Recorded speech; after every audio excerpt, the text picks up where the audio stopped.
In a stadium of 80,000 people, a child's cry was heard. Michael Jackson stopped singing mid-song and started running toward him. The music died. Security froze. The crowd held its breath. What happened next would become the most powerful moment in concert history, and nobody, not the cameras, not the crew, not even Michael himself, was ready for what those final words would mean. But to understand why this moment shattered everyone who witnessed it, we need to go back to where it all began. If you want to see how one man's compassion changed 80,000 lives in a single night, hit that subscribe button now, because this story will show you the Michael Jackson the world never got to see. July 16, 1988. Wembley Stadium, London.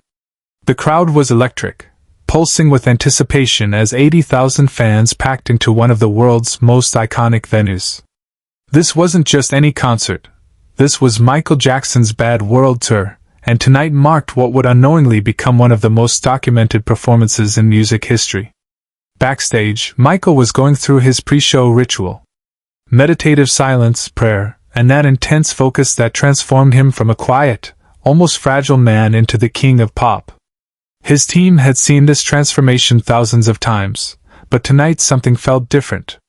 He kept looking toward the stage entrance, as if sensing something was waiting for him out there. The show began exactly as rehearsed. "Wanna be startin' something?" exploded across Wembley, and Michael materialized on stage in a flash of sequins and moonwalks. The crowd erupted. Every move was precision, every note was perfection. For the first hour, everything was going exactly according to plan. But concerts, like life, don't always follow the script. During Human Nature, as Michael was delivering those smooth, intimate vocals that could silence a stadium, something unexpected happened. From somewhere in the massive crowd, a section so far from the stage that most artists would never notice, came a sound that cut through 80,000 screaming fans. A child was crying. Not the usual excitement tears of young fans, but something deeper. Something that spoke of real pain, real need. And somehow, impossibly, Michael heard it. Michael Jackson stopped singing mid-sentence. The arena fell into a death-like silence. The backup singers continued for a few measures before realizing something was wrong. The band kept playing, but you could feel their confusion rippling across the stage. 80,000 people, who had been singing along just seconds before, fell silent as they watched their idol stand motionless center stage, his head tilted slightly, listening. Security stepped forward, unsure whether this was part of the show or an emergency. Michael's team in the wings exchanged worried glances. This wasn't in the script. This wasn't rehearsed.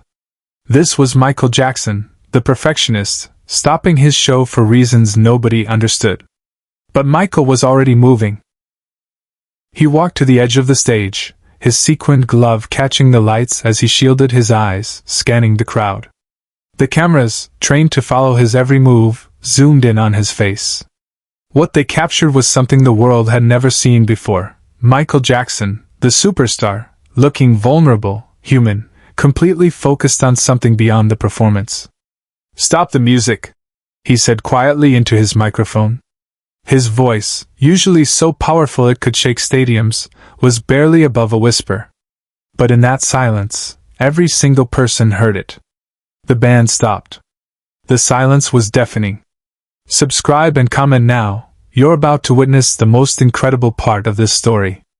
Behind the scenes, Michael Jackson was making a decision that would surprise everyone on his team. His manager rushed to the stage wing, frantically gesturing, worried about the television broadcast, the schedule, the thousands of technical elements that go into a live show. But Michael wasn't looking at him. He wasn't looking at anyone backstage.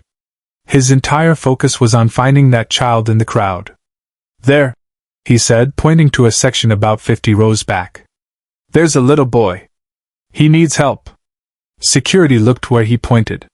In the vast sea of faces, illuminated now by the stage lights that Michael had redirected, they could barely make out what he was seeing.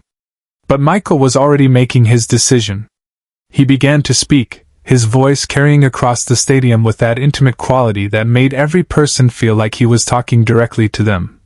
"Ladies and gentlemen, there's a little boy out there who's hurt. We're going to take care of him. What happened next broke every rule of live performance.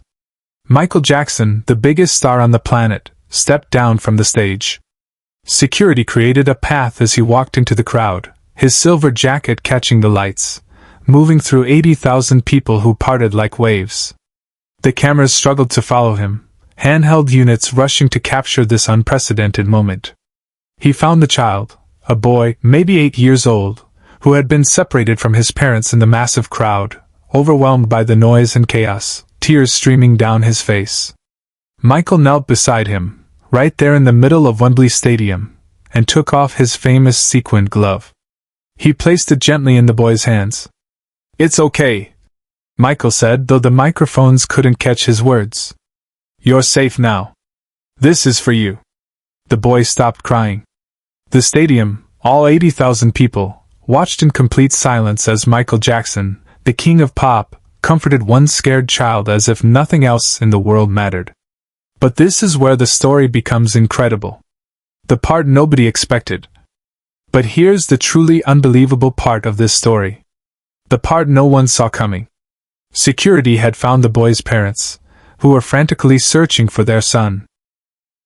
But when they reached where Michael was kneeling with their child, he didn't just hand the boy back and return to his show.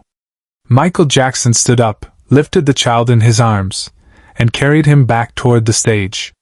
The crowd began to understand what was happening. This wasn't a brief interruption. This was something else entirely. As Michael walked through the parted sea of fans, carrying this child, something magical began to happen. People started to sing.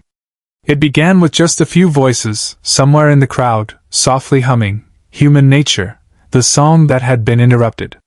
Then more voices joined. Row by row, section by section, until all 80,000 people were singing together, creating a lullaby for one frightened child.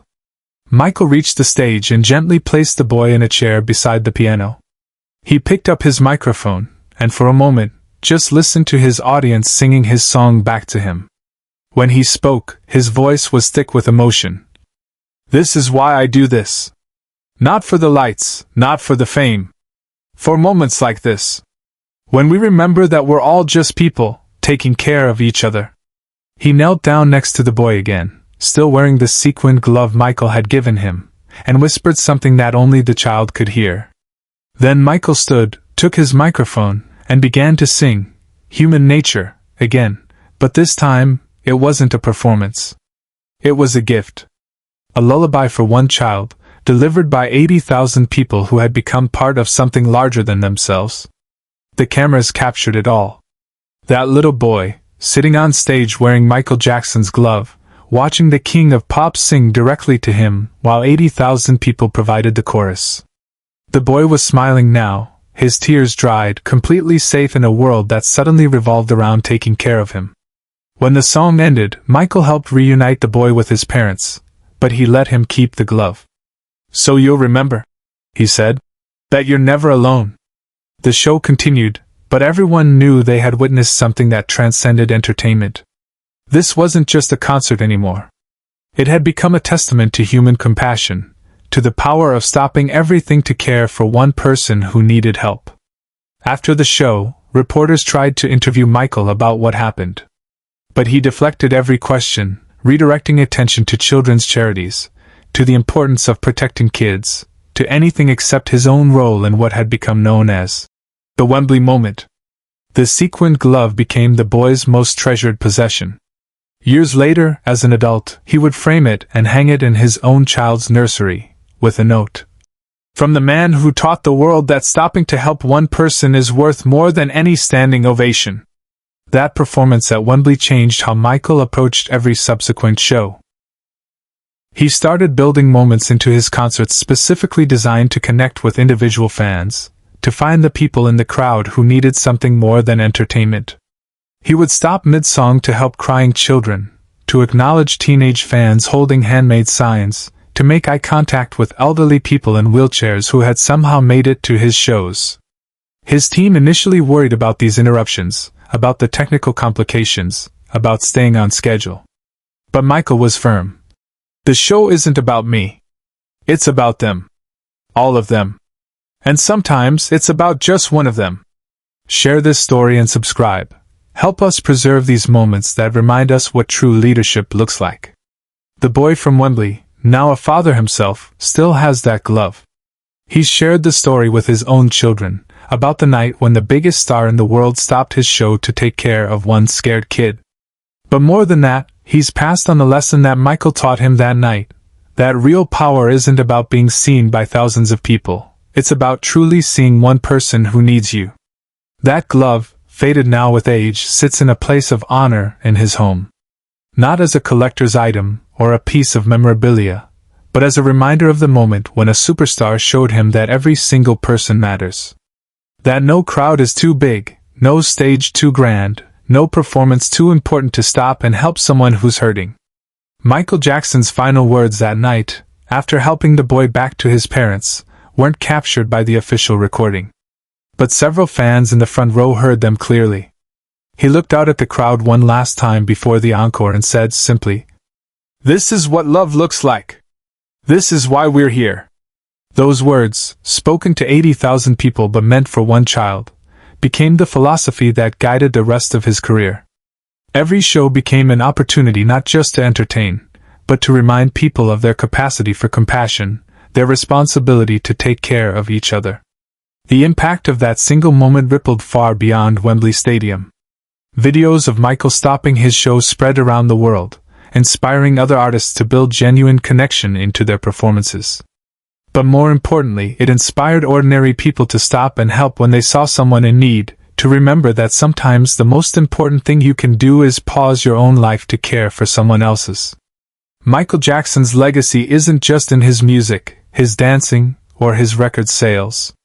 It's in moments like these, when he showed the world that true greatness comes from recognizing that we're all connected, that we're all responsible for each other, and that sometimes the most powerful thing you can do is simply stop and listen when someone needs help. That sequined glove still reminds us that compassion doesn't require a stage or an audience of thousands. It just requires noticing one person who needs you and choosing to care more about them than about your own performance. But the story doesn't end there. What happened after the cameras stopped rolling reveals even more about who Michael Jackson really was. The next morning, Michael's team received a call from the boy's parents. They wanted to thank him personally, but more than that, they had news that would shake everyone involved. The child hadn't just been separated from his parents that night, he had been battling leukemia for 2 years. The Wembley concert was supposed to be his wish, through a children's charity, his one chance to see his idol perform before undergoing an intensive treatment that doctors weren't sure he would survive. When Michael learned this, he quietly arranged something that his publicists would later call the most Michael Jackson thing ever. Without any media coverage, without any photographers, he visited the boy in the hospital 3 days later.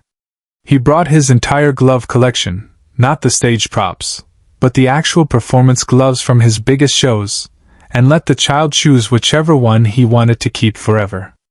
But that wasn't all.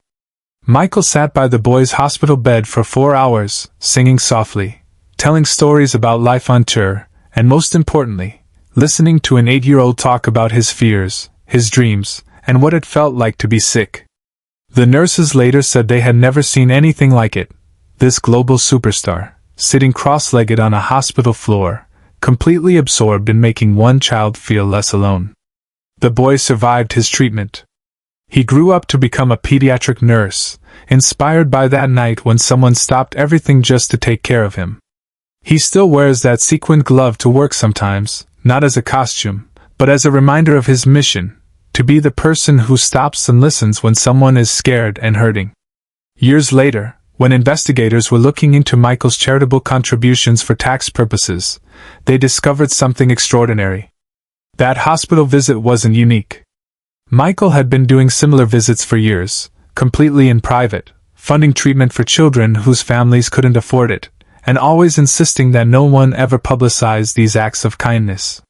The accountants found records of hundreds of hospital visits, thousands of dollars in medical bills paid anonymously, and a pattern of behavior that painted a picture of a man who understood that real power meant using your influence to heal, not just to entertain.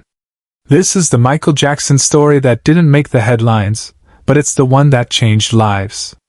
Subscribe and share to keep these stories of human compassion alive, because in a world that often feels too big and too disconnected, we need to remember that every single person, every crying child, every hurting soul, matters enough to stop the show.